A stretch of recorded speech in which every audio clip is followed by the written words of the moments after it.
Hey everyone, in today's video, I'll show you the easiest way to get the power rod for the Tribute to Toledo quest. It's guaranteed to work, so let's dive in. First, you'll need to grab the snap hook, which you can get as a reward from the Lost in Transmission quest.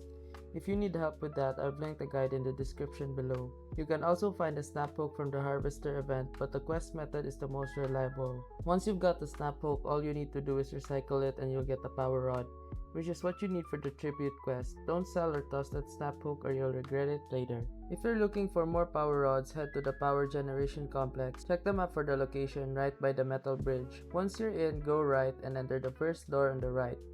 Inside, you'll find power circuits that can drop power rods. Another spot is the locked door next to the power panel. If you have extra power rods, you can use one to unlock it and find some rare loot inside. Lastly, for some late game looting, check out the spaceport underground tunnel. Run along the walls and look for power circuits to breach. These have a good chance to drop power rods along with containers that require breaching. That's a quick guide to getting power rods. If you know of any other locations, drop them in the comments below. And remember, if this video helped you fix something or saved you from wasting money, here's an easy way to support the channel.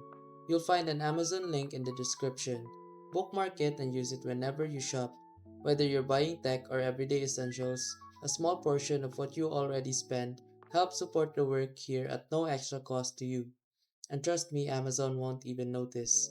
If you want to support directly, you can also buy me a coffee or check out the phone accessory store linked below. Totally optional. That's it. Thanks for the support. Stay sharp and I'll see you in the next video.